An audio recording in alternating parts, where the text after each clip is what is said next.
Hi, and welcome to Quilt Street. I'm Mary Kate Carpetras, and today we're going to be talking about how to make the Sister's Choice block, which I have here in front of me, made in these really lovely batiks. This block finishes at 10 inches square. The block in front of me is 10.5 inches because it has seam allowances. And even though it's sort of a 25 patch layout because it's divisible by 5, right? 1, 2, 3, 4, 5 kind of units across and down. We're going to think about this in terms of a 9-patch block, an unequal 9-patch block, because that's how we're going to construct it. You're not going to be constructing it in like rows that are 2 inches wide. So kind of go into it with that thought. We're going to start by constructing these corner units, these squares here that we see.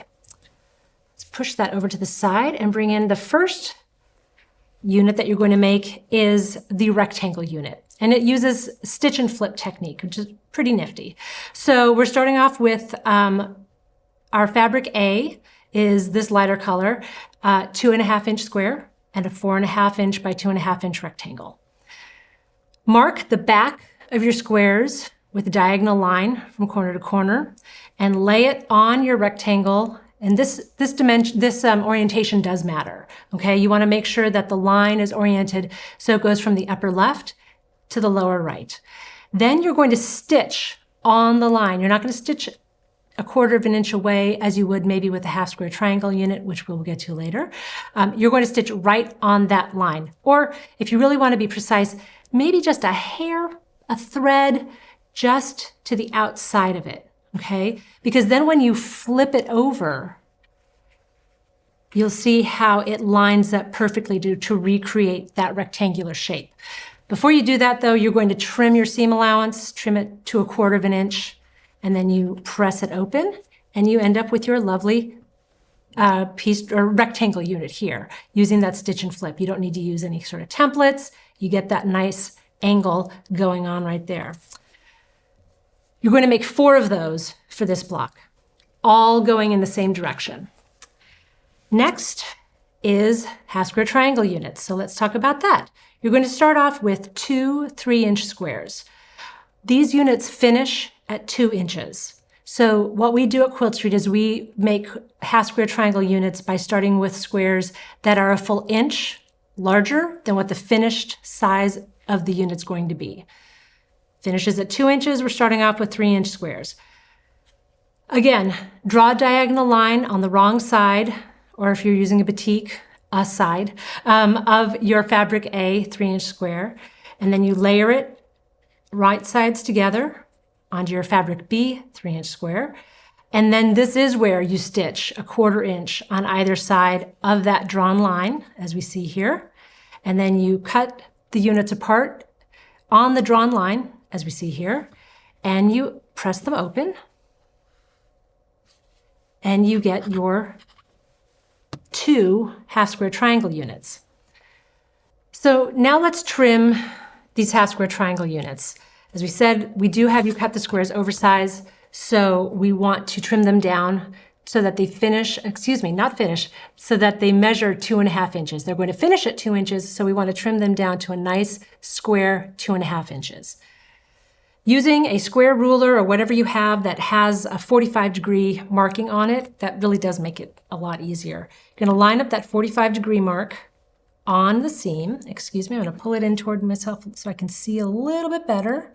I want to have a little bit overhanging that I can trim, but I don't want to have all of the extra overhanging the ruler at this point because I am going to turn this and I want to have a little bit over on this side that I can square up as well. So if I were at home, I would be on top of this a little bit more. Let's just slide that over and give it a nice trim here. Take off that dog ear. Oh, let me close my rotary cutter. There we go. Before I start sweeping fabric away, I definitely want to close my rotary cutter. Then I'm turning it, rotating it 180 degrees, and again, lining up not just the 45-degree mark, but also this handy dandy ruler has my 1/2 inch and then 2 inch so I can see clearly where the 2.5 inch lines are and get that on there as best I can. And then I do the same thing, trim like so. Do that for all of your half square triangle units, which in this block you're making again 4. And then you're going to use those half square triangle units and your pieced rectangles, your rectangle units, excuse me. You're going to use the 4 that you already made, 4 of each, plus 2.5 inch fabric A squares to make your corner units. So 1 fabric A patch, half square triangle unit, rectangle unit.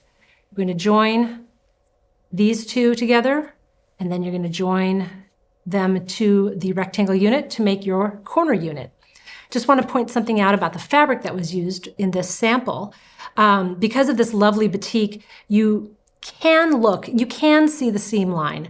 I would choose maybe not a fabric that has a really obvious break in the pattern, because these units are going to be rotated. Sometimes they're going to be oriented like this, and sometimes they're going to be oriented like that in the block.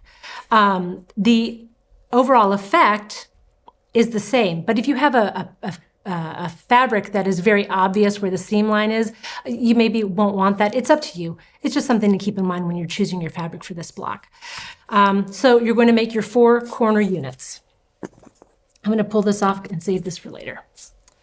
Then you have 1 more unit to construct, and these are just these simple pieced rectangles.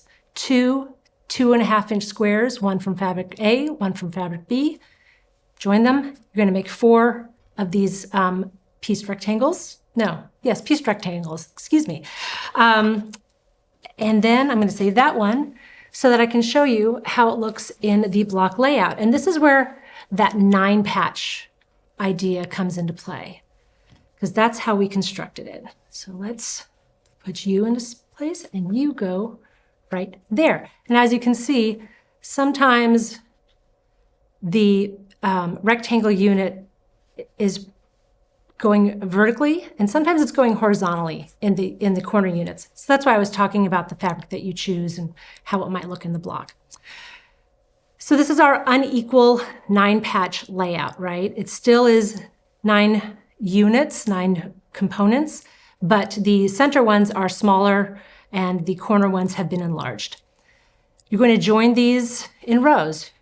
Join these, then join this row and join this bottom row, and then you join the rows together. It's really that easy. And then you end up at our Sister's Choice block. It is really that easy. So lovely, isn't it? I hope you enjoyed that. Be sure to check out the other blocks in our block library on quiltstreet.com.